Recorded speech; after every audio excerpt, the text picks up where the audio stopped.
रहमत दा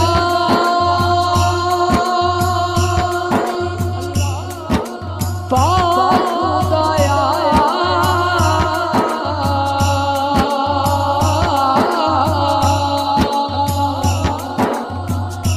ए बाग सुका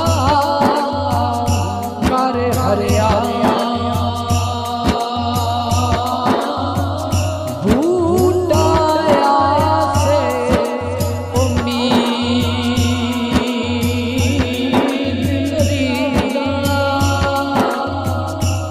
अज कर दे वे हरिया।